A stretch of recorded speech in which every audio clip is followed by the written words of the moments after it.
Donc, la soirée avance, il en reste deux à parler. Donc, vu que c'est Joanne Michaud que je vois dans mon écran là, je t'inviterai à venir partager ton expérience. Bon, mais bonsoir tout le monde.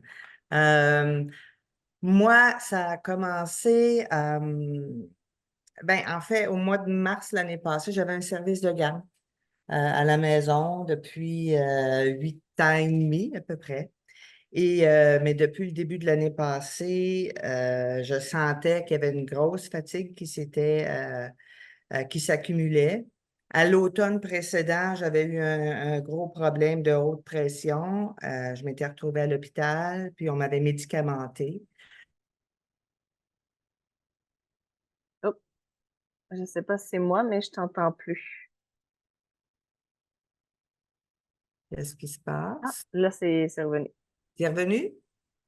Ah, ça me dit votre connexion Internet est instable. Bon. C'est ça. Donc, à l'automne précédent, j'avais eu un gros épisode de haute pression. On avait décidé de me médicamenter. Mais la fatigue que j'avais déjà à ce moment-là ne s'en allait pas. Au début de l'année passée, à un moment donné, au mois de février, j'ai dit à mon chum, regarde, Michel, ça va pas, là, je file pas, je décline. Dans mon corps, je sentais toutes sortes de bizarres de sensations. J'ai dit, je pense que je vais aviser les parents qu'au mois d'août, je vais devoir fermer. Donc, mois de février, mi-février, fin février, j'envoie un mot aux parents, écoutez, je vais devoir fermer, il se passe quelque chose, j'ai besoin de prendre soin de moi. Donc, ça leur donnait 6 mois pour se trouver un endroit. Fait que je me disais, bon, c'est quand même raisonnable. Moi, je suis quelqu'un qui c'était difficile là, de laisser aller, puis c'était difficile de laisser tomber les parents. Pour moi, je les laissais tomber malgré tout. Mais là, je sentais que mon corps ne pouvait plus. Fin mars, 31 mars, c'est un vendredi, c'est une journée où mon chum est à la maison. Euh, je me rends de peine et de misère à l'heure du dîner. Et puis là, pendant le dîner, là, c'est comme les enfants, ils peuvent-tu aller se coucher? Dépêchez-vous à manger, allez vous coucher, j'ai juste envie de m'écraser. Bon, je descends pour les coucher, puis là, j'ai mon petit-fils avec moi qui pleure un peu, mais bref, à un moment donné, tu sais, je sens là, l'énergie m'est comme tombée tout d'un coup, là, plus d'énergie. Je me mets à pleurer, je me mets à pleurer. Je finis par arriver à l'endormir un peu, puis là, j'essaie de monter l'escalier, puis là, je me tiens après les murs, là, c'est comme, ça marche pas du tout. Je suis comme en larmes, en panique. Là, mon chum me voit, puis il me demande qu'est-ce qui se passe. Je sais pas, Michel, là, je m'en vais me coucher. J'en peux plus, je suis pas capable, je suis plus capable. Prends soin des enfants pour le reste de la journée. Quand les parents arriveront, fais juste leur dire que je vais les recontacter, mais là, j'en peux plus. Et j'ai pleuré le reste de l'après-midi. Il n'y a aucun contrôle. Je n'étais pas capable de m'endormir. J'aurais voulu dormir. Bref, pas de médecin de famille. Je me retrouve à essayer de trouver un médecin en urgence. Je réussis à voir quelqu'un une semaine après. Là, je suis toujours hyper faible. J'essaye de bouger, j'essaye de sortir dehors, marcher un peu, parce que moi, dans ma tête, c'est comme, c'est pas vrai que je vais me laisser tomber, là. C'est pas vrai faut que je fasse quelque chose pour ma santé. Mais j'essayais de marcher 2, 3 minutes, je revenais en dedans, je m'écrasais, énergie vraiment à zéro. Donc, je réussis à voir un médecin une semaine après. Le médecin m'annonce pas tout de suite parce que j'aurais peut-être pas été prête tout de suite à me dire là, que je faisais une dépression en même temps, mais que épuisement généralisé, Madame Michaud, il faut arrêter. Il faut arrêter. Puis, tu sais, moi, j'avais dit aux parents, ben écoutez, je vais prendre soin de moi, je vais aller me faire soigner, puis je vais faire ce qu'il faut. Puis, un mois ou deux, là, jusqu'en décembre, je vais revenir, là, tu sais, je vais revenir finir la job avec les enfants. Mais non, à un moment donné, là, il m'a mis en pleine face, Madame Michaud, vous ne pourrez pas recommencer. Puis je vous suggère de ne jamais retourner dans ce domaine-là. Moindre petite affaire qui pourrait arriver, vous allez repiquer du nez. Donc, on est obligé d'arrêter. C'est très difficile. Deuxième rendez-vous, il me fait comprendre que j'ai besoin de médication, que j'ai besoin d'antidépresseurs. Alors, je commence ça. Tout l'été, ça a été pénible au niveau énergie, au niveau mental. Je pleurais, je pleurais, je pleurais. J'arrivais pas à j'arrivais pas à accepter que j'avais laissé tomber mon monde, j'avais laissé tomber les petits-enfants. Et bref, on est au mois d'août. Mon chum a ses vacances à ce moment-là. Dans la semaine à peu près avant, ma fille me demande, tu sais, maman, comment ça va? Puis, est-ce que tu te sens capable de te projeter tranquillement sur, à un moment donné, ce que tu vas vouloir faire? Puis c'est comme, non, je suis à zéro, là. Et on s'en va en vacances, on revient. C'est mon chum pendant les vacances, quand je sens que lui aussi est en train de flancher. Fait que c'est comme, OK, là, il faut qu'on fasse quelque chose. Il ne faut pas qu'on tombe toutes les deux en même temps. Il réussit à diminuer son travail. Puis là, le 7 septembre, non, début septembre, j'ai quelqu'un qui m'invite, celui qui m'avait vendu ma première tour. Ça, je dois dire que ma tour m'a quand même sauvé un peu parce que là, j'avais quand même un but. Hein? J'avais quelque chose à faire. Il fallait que je prenne soin de ma tour. Il fallait que je prenne soin. Bon. Donc, ça m'avait déjà donné un petit but. Ça, on avait acheté ça fin mai.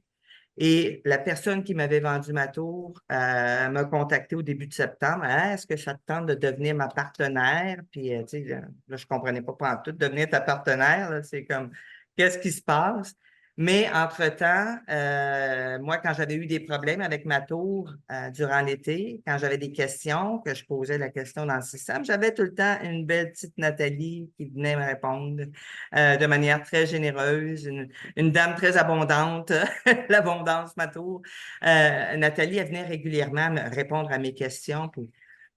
Et là, tu sais, j'avais beau ne pas être capable trop d'aller marcher dehors, j'ai une piscine, puis ça m'a aidé à pouvoir reprendre un petit peu de physique, là, au niveau physique. J'ai réussi à remonter un petit peu.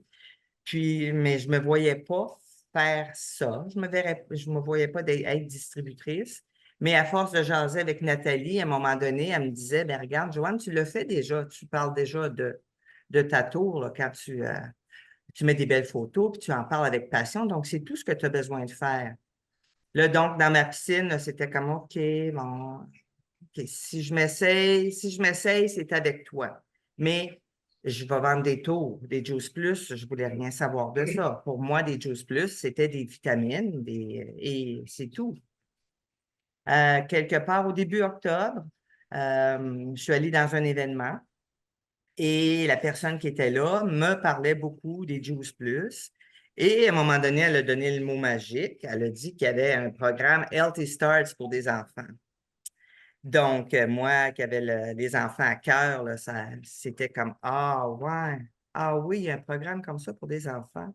Moi, ensemble, on a 12 petits-enfants. Donc, c'était comme ah oui, je pourrais aider mes petits-enfants à avoir une meilleure alimentation en même temps que j'essaierais de faire attention à moi. Donc, j'ai décidé de commencer pour pouvoir en donner à mes petits-enfants. Donc, mi-octobre à peu près. Je pense que mes premiers comprimés, là, je commence ça le 10 octobre. Et fin novembre, début décembre, à un moment donné, je regarde mon chum et je dis, Michel, c'est-tu juste moi, là, où j'ai l'impression que je suis full énergie, là. Il se passe quelque chose avec moi, là. Je ne comprends pas pourquoi. Oui, je bouge un petit peu plus, mais ça se pourrait-tu que les Juice Plus m'aient aidé à retrouver mon énergie? Euh, Puis là, je suis capable de penser, capable d'enfiler un mot après l'autre, parce que avant, c'était. Tu sais, j'arrivais pas à réfléchir. Là. Puis là, oups, on arrive à réfléchir, on arrive à avoir une clarté, là. Donc, ça a été comme, attends une minute, là, je pense qu'il se passe quelque chose avec les Juice Plus. Donc, ma mémoire qui revenait un peu plus. Alors, ben, je me suis dit, OK, oui, c'est ça, il se passe quelque chose avec ça. Donc, je continue, j'enfile là-dessus. Puis, au début de l'année, je ne prends pas ça, moi, nécessairement des résolutions, mais à un moment donné, ça a été comme, je me sens bien, je commence à me sentir bien ici. Donc, moi, là, je veux arrêter ça, ces pilules-là, les antidépresseurs, là. Je veux arrêter ça, là. J'aime pas ça. J'aime pas les pilules d'aucune façon. Il y a un médicament que je suis obligée de prendre à vie, puis ça, je vais vivre avec. Mais pour le reste, il faut que je travaille là-dessus. Donc, je m'étais dit, hey, avant que je revoie le médecin, là, moi, il faut que j'aille commencer à diminuer ça, ces antidépresseurs-là. Et au mois de février, à peu près, je suis allée voir le pharmacien, puis j'ai dit, j'aimerais ça qu'on commence à diminuer. Puis, ils ont dit, bon, ben, écoute, OK, on peut te le diminuer de moitié. On va envoyer un mémo à ton médecin, puis on va voir qu'est-ce qui va se passer. 2, 3 semaines après, le pharmacien me rappelle pour me demander comment ça va. Puis, hey, ça va bien, ça va bien. Fait que moi, je suis bien contente comme ça. Début avril, non, fin avril. Je suis allée voir fin mars et j'ai demandé, j'ai dit là, je me sens prête à arrêter. Là, je voulais passer au millepertuis. Quelqu'un m'avait parlé de ça. Mais là, le pharmacien me dit, toi, avec l'autre médicament que tu prends, là, c'est un anticoagulant à vie, là, et c'est pas bon. Tu ne peux pas prendre le millepertuis avec ça. Donc, je suggère à la place, on va essayer, on va vraiment y aller en fade-out, là. Donc, ça a été 2 semaines à une pilule par 2 jours, puis 2 semaines après à une demi-pilule par 2 jours, puis là, c'est fini. C'est fini. Donc, j'étais tellement contente. Ça a été toute une fierté. Puis là, je m'étais dit en même temps aussi, ben, d'ici la fin de l'année 2024, c'est ma pilule de pression que j'arrête. Parce que ça aussi, ça a diminué. Je suis en train là, de vraiment bien m'en sortir. Puis c'est mon but, avant la fin de l'année, j'ai plus ça non plus. Donc, puis on continue. Puis il y a eu la perte de poids, bien entendu, probablement parce que là, j'ai recommencé à être capable de bouger un peu plus aussi. Mais tu sais, je pense que ça, c'est un paquet de facteurs. Mais non, c'est ça, c'est tout que des belles choses qui sont arrivées à partir de ce moment-là.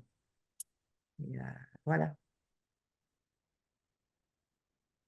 Tu sais, il y a comme plein d'émotions, là, c'est incroyable ton histoire, Joanne. J'étais pas au courant, j'étais au courant que tu avais un service de garde, mais j'avais pas su ce qui s'était passé, puis c'est phénoménal, là. Tout à fait. J'ai j'ai encore une amie, hein, ça fait depuis, mon Dieu, l'adolescence, ça fait 20 ans qu'elle est sur des antidépresseurs. Elle n'est pas capable d'arrêter. Elle me dit, Martine, je suis pris avec ça à vie. Puis là, quand j'entends ton témoignage à toi, je suis comme, oh my God, tu comprends pas que je vais comme, tu sais, le mettre, je vais l'isoler, et je vais y envoyer ça en disant, regarde, il y a comme, ah, c'est beau, c'est beau, c'est beau. Merci. Merci d'avoir été là ce soir. Bienvenue.